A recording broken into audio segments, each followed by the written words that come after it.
22 Januari 2026, di tengah udara dingin Davos, Swiss, Jared Kushner berdiri di atas panggung World Economic Forum. Di tangannya, ia memegang sebuah remote presentasi yang akan menghapus sejarah sebuah bangsa. Di layar besar di belakangnya bukan lagi gambar puing-puing Gaza yang hancur, melainkan visual AI dari gedung pencakar langit yang berkilau di tepi laut. Sebuah tulisan besar terpampang di sana, New Gaza. Kushner menyebutnya sebagai Plan for Catastrophic Success. Ia tidak sedang bicara tentang kebebasan bangsa Palestina. Ia sedang bicara tentang properti tepi laut paling berharga di Timur Tengah yang belum tersentuh. Ia sedang menjual kuburan massal sebagai peluang investasi yang luar biasa. Tapi siapa tangan dingin di balik penggaris yang membagi-bagi peta berdarah itu? Namanya nyaris tak pernah terdengar, namun kekuatannya merambah seluruh dunia.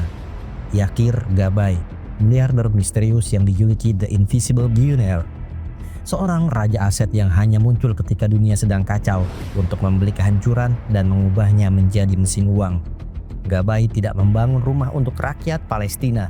Ia membangun penjara arsitektur berkedok hunian tenaga kerja. Sebuah labirin beton di Rafah yang dikendalikan oleh sensor biometrik dan AI, di mana setiap langkah, setiap detak jantung dan setiap kerlingan mata warga terpantau.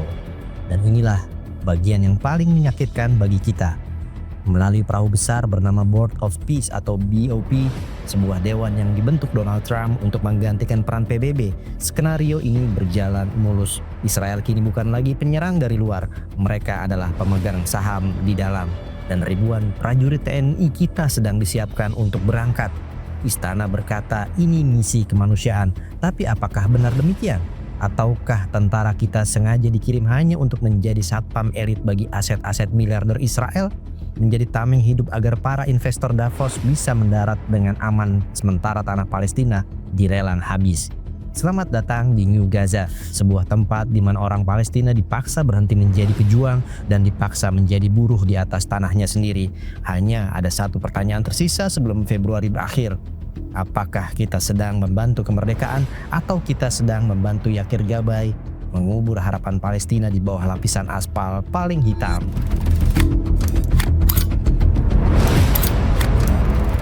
Siapa sebenarnya tangan yang memegang penggaris di atas peta berdarah itu? Kushner menyebut satu nama, Yakir Gabay. Gabay bukanlah nama yang asing di telinga para spekulan tanah global. Ia adalah miliarder keturunan Yahudi Israel, anak dari mantan pejabat tinggi di Kementerian Keadilan Israel. Darah birokrasi dan insting pengembang mengalir di nadi yang sama. Ia adalah pendiri Around Town SA, raksasa real estate yang bermarkas di Luxembourg dan menguasai cakrawala Eropa, dari hotel-hotel mewah di London hingga apartemen di Berlin. Gabay adalah sosok yang disebut media Israel sebagai teka-teki anonim dengan kekayaan lebih dari 4 miliar dolar Amerika Serikat. Ia bukan sekedar pengembang, ia adalah orang yang memiliki 65.000 apartemen di Eropa dan kini memegang kunci rehabilitasi Gaza di bawah restu Jared Kushner. Ia adalah orang yang memiliki hubungan sangat dekat dengan elit Washington jauh sebelum Trump berkuasa. Bagaimana seorang pebisnis properti bisa dipercaya memegang New Gaza? Jawabannya adalah track record-nya. Gabay adalah raja dari aset-aset yang terdiskresi. Ia tidak membeli saat pasar sedang bagus. Ia membeli saat dunia sedang kacau. Ia menguasai seni mengubah wilayah yang terabaikan menjadi mesin uang yang sangat efisien. Bagi Gabay, Gaza bukanlah negara, bukan pula tanah suci. Gaza adalah distressed aset terbesar dalam sejarah modern. Perhatikan peta yang ia gambar dengan tangan dinginnya. 8 zona pemukiman, 180 menara hunian, dan pusat data AI. Tapi lihatlah lebih dekat pada garis-garis itu. Ruang untuk eksistensi warga Palestina menyusut drastis. Gabay tidak membangun rumah, ia membangun unit. Ia tidak membangun kota, ia membangun ekosistem korporat. Dalam visi Gabay, hubungannya dengan warga Gaza adalah hubungan antara tuan tanah dan penyewa. Warga asli Gaza tidak akan pernah lagi memiliki tanah mereka. Mereka akan menjadi tenaga kerja di zona manufaktur yang ia desain. Mereka adalah komponen dari mesin free market yang ekstrim. Yakir Gabay adalah arsitek yang berhasil mengubah ethnic cleansing menjadi urban renewal. Ia tidak butuh senjata untuk mengusir sebuah bangsa. Ia hanya butuh tanda tangan Kushner, dukungan BOP, dan pasukan internasional untuk memastikan bahwa setiap jengkal beton yang ia tanam akan menghasilkan dividen bagi dunia, sambil mengubur harapan Palestina di bawah lapisan aspal yang paling hitam. Di dunia real estate global, Gabay adalah sebuah mitos. Ia dijuluki The Invisible Billionaire. Ia tidak memiliki media sosial, ia hampir tidak pernah terpotret oleh paparazzi. Ia bergerak di balik rantai perusahaan cangkang yang rumit dari Luxembourg hingga Cyprus. Ia adalah arsitek yang bekerja dalam senyap karena ia tahu bahwa kekuatan sejati tidak butuh tepuk tangan, ia hanya butuh kontrol. Bagaimana seseorang yang tidak terlihat bisa merancang sesuatu yang begitu nyata di Rafah? Di sana, di perbatasan yang terluka itu, Gabay bukan sedang membangun kota untuk manusia merdeka. Ia telah menyiapkan apa yang disebut analis sebagai penjara arsitektur. Hunian tenaga kerja yang didesain dengan efisiensi yang mengerikan. Perhatikan rancangan setiap sudut blok hunian tersebut. Tidak ada kunci konvensional, semua dikendalikan secara biometrik. Untuk masuk ke rumahmu sendiri, kau harus menyerahkan data retina. Untuk mendapatkan ransum air, kau harus memindai sidik jari. Setiap langkah warga Gaza di dalamnya adalah data yang dihisap oleh sensor AI yang tertanam di dinding-dinding beton Gabay. Tapi inilah sinisme tertinggi dari visi New Gaza. Data tersebut bukan hanya untuk keamanan. Data perilaku, detak jantung hingga pola pergerakan jutaan warga Palestina itu adalah komoditas. Gabay dan jaringan shadow government-nya diduga akan menjual data ini kembali ke perusahaan keamanan global dan pengembang teknologi surveillance. Gaza bukan lagi negara, ia telah berubah menjadi laboratorium data terbesar di dunia, tempat di mana kebebasan manusia ditukar dengan stabilitas yang dijual di lantai bursa. Saat Kushner tersenyum di Davos, ia tahu bahwa di balik dinding yang dibangun Gabay tidak akan ada lagi perlawanan, bukan karena mereka tidak mau melawan, tapi karena algoritma sudah membaca niat mereka sebelum mereka sempat mengepalkan tangan.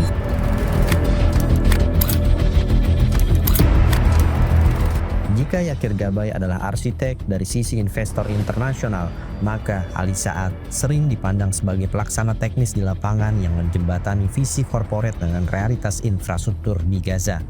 Siapa Ali Saad? Ali Saad adalah seorang teknokrat senior dan mantan Menteri Muda Transportasi Palestina. Namun dalam konteks tahun 2025 hingga 2026, perannya bergeser menjadi tokoh kunci dalam PIF atau Palestine Investment Fund atau badan otoritas pelabuhan yang berinteraksi langsung dengan skema Board of Peace. Ali Saad adalah orang yang selama bertahun-tahun memperjuangkan pembangunan pelabuhan di Gaza. Dalam proyek BOP, ia menjadi tokoh lokal yang memvalidasi rencana pembangunan pelabuhan Deepwater di Gaza Selatan. Kehadirannya memberikan wajah lokal pada proyek yang sebenarnya didominasi oleh kepentingan Jared Kushner dan Yakir Gabay. Ia dikenal memiliki kemampuan negosiasi teknis yang mumpuni. Ali Saad bisa digambarkan sebagai sosok yang mengatur detail teknis, bagaimana koridor perdagangan trilateral di Rafah akan beroperasi secara fisik, mulai dari rel kereta api logistik hingga sistem pergudangan raksasa. Ali Saad sering digambarkan dalam posisi sulit, apakah ia membangun infrastruktur untuk kemerdekaan rakyatnya atau ia justru sedang membantu membangun gerbang yang nantinya akan dikunci dan dikendalikan sepenuhnya oleh algoritma biometrik BOP.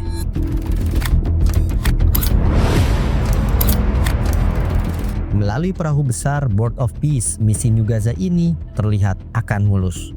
Yakir Gabay dan Jared Kushner juga telah merancang sebuah mahakarya logistik, pelabuhan Deepwater baru, dan bandara internasional di Gaza Selatan. Tapi jangan salah sangka, ini bukan gerbang publik untuk kebebasan warga Palestina. Ini adalah hub logistik private yang terhubung langsung ke koridor perdagangan trilateral di Rafah. Sebuah jalur sutra modern yang hanya bisa dilewati oleh mereka yang memiliki izin dari Board of Peace. Siapa yang menjaga gerbang emas ini? Disinilah guncangan keseimbangan kepentingan itu bermula. 11 Februari lalu, sebuah kejutan diplomatik mengguncang dunia. Israel secara resmi bergabung dalam Board of Peace. Mereka bukan lagi negara yang menyerang dari luar. Mereka sekarang adalah pemegang saham di dalam struktur BOP. Dengan masuknya Israel, kendali atas infrastruktur New Gaza menjadi mutlak. Mereka mengganti tank dengan algoritma dan mengganti pos penjagaan dengan terminal logistik. Dan di sisi lain, seragam yang kita kenal dengan bangga, pasukan Indonesia. kini bersiap berdiri di sana sebagai bagian dari ISF International Security Forces. Tanpa kita sadari, kita akan dijadikan satpam elit bagi jalur logistik korporat global. Tentara kita akan menjaga gerbang pelabuhan agar beton-beton Gabay bisa masuk tanpa gangguan. Kita akan menjaga bandara agar para investor Davos bisa mendarat dengan aman. Kita akan dijadikan perisai hidup untuk memastikan investasi New Gaza tidak tersentuh oleh amarah rakyat yang tanahnya sedang dilelang. Kushner menjanjikan angka manis, $13.000 per tahun bagi setiap rumah tangga. Sebuah harga untuk membeli kepatuhan, tapi syaratnya mutlak, demilitarisasi total. Artinya Gaza tidak boleh memiliki senjata, tidak boleh memiliki pertahanan, dan yang paling mengerikan tidak boleh memiliki politik. Dalam naskah New Gaza tidak ada ruang untuk perlawanan, tidak ada ruang untuk suara merdeka, yang ada hanyalah ruang untuk konsumsi. Orang Palestina dipaksa berhenti menjadi pejuang dan dipaksa menjadi pelanggan. Mereka dipaksa berhenti menjadi pemilik tanah dan menjadi buruh di atas tanahnya sendiri. Dan kita akan berdiri di sana, memegang senjata, memastikan bahwa proses pembersihan politik ini berjalan mulus tanpa hambatan.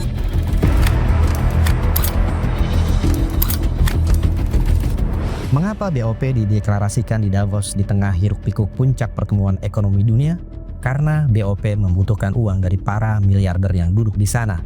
Kushner sedang menjual Gaza sebagai solusi stabilisasi Timur Tengah tanpa perlu perang lagi. Para donatur Trump di Washington melihat ini sebagai cara terbaik untuk mengamankan jalur pipa energi dan kabel bawah laut tanpa harus berurusan dengan keributan diplomatik di PBB. Yakir Gabay dan Kushner sedang melakukan sesuatu yang lebih dalam dari sekedar pembangunan. Mereka sedang melakukan penghapusan sejarah. New Gaza tidak memiliki museum tentang penderitaan, tidak memiliki sisa reruntuhan untuk diingat. Semua diganti dengan kaca dan baja. Ini adalah bentuk penjajahan baru yang dibungkus dengan estetika modernitas. Namun, di balik kilau kaca dan baja New Gaza, sebuah peringatan keras datang dari terowongan-terowongan yang masih bertahan. Khalid Misal, pejabat senior Hamas, dengan tegas menyatakan masa depan Palestina harus diputuskan oleh rakyat Palestina sendiri tanpa campur tangan bangsa lain. Hamas menolak keras kehadiran pasukan stabilisasi nasional atau ISF. Bagi mereka, Gaza adalah milik Palestina, bukan properti yang bisa dikafling untuk Dewan Perdamaian bikinan Trump. Dan di tengah gejolak geopolitik ini, Indonesia berada di persimpangan yang sangat berbahaya. Presiden Prabowo telah menyiapkan ribuan pasukan TNI untuk dikirim ke Gaza. Istana berdalih ini adalah amanat konstitusi dan mandat resolusi Dewan Keamanan PBB 2803. Tapi para ahli hukum internasional mulai keras bertanya, apakah kita sedang menjalankan mandat PBB atau kita sedang dijebak masuk ke dalam skema BOP versi Trump? Prancis dan Cina sudah menolak, Jerman sudah curiga, mereka tidak mau dibodohi oleh permainan Kushner. Apakah pasukan TNI kita akan dikirim ke sana hanya untuk menjadi legitimasi bagi tindakan Israel? Apakah prajurit kita akan menjadi tameng hidup agar tentara Israel tidak perlu mati di lapangan? Tanpa rules of engagement yang jelas dari PBB, kita beresiko berhadapan langsung dengan perlawanan rakyat Palestina yang kita sayangi.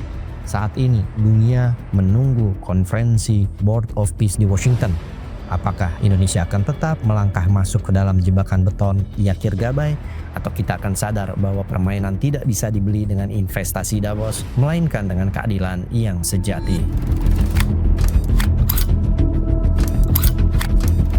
Lalu apa jalan keluar yang sejati? Solusi dua negara tidak boleh menjadi sekedar kedok untuk mengubah Gaza menjadi zona industri korporat. Solusi yang bermartabat harus berdiri di atas 3 pilar utama. Yang pertama, kedaulatan teritorial yang tidak terbagi. Palestina harus berdiri sebagai negara berdaulat penuh berdasarkan garis perbatasan 1967. Gaza tidak boleh diisolasi menjadi pulau ekonomi yang dikontrol oleh kontrak logistik privat. Jalur penghubung Gaza dan tepi barat harus menjadi hak rakyat Palestina, bukan jalur logistik eksklusif yang hanya bisa dilewati mereka yang memiliki izin dari DOP. Yang kedua, keamanan yang berbasis mandat PBB, bukan korporasi. Pasukan internasional seperti ISF termasuk TNI harus bekerja di bawah mandat Dewan Keamanan PBB yang transparan, seperti yang diperdebatkan para ahli hukum internasional kita. Tugas mereka bukanlah menjaga aset Yakir Gabay atau infrastruktur milik Kushner, melainkan melindungi hak sipil warga Palestina agar mereka bisa membangun kedaulatan mereka sendiri tanpa pengawasan biometrik yang menghisap data pribadi mereka. Dan yang ketiga, ekonomi mandiri untuk rakyat, bukan monopoli. Rekonstruksi Gaza harus melibatkan rakyat Palestina menjadi sebagai subjek, bukan sekedar objek tenaga kerja. Bantuan kemanusiaan tidak boleh dihapus secara paksa hanya untuk memaksa warga menjadi buruh di zona manufaktur. Kita butuh ekonomi di mana rakyat Palestina memiliki tanah mereka, memiliki bisnis mereka, dan memiliki masa depan mereka sendiri. Sejarah tidak ditulis oleh para investor di Davos. Sejarah ditulis oleh mereka yang menolak untuk dihapus dari peta. Indonesia memiliki hutang sejarah pada kemerdekaan Palestina, maka setiap langkah prajurit kita di sana harus memastikan satu hal, bahwa bendera merah putih berkibar untuk melindungi hak asasi manusia, bukan untuk mengamankan dividen para invisible billionaire. Karena pada akhirnya tidak ada beton yang cukup kuat untuk mengubur kerinduan sebuah bangsa akan kebebasan.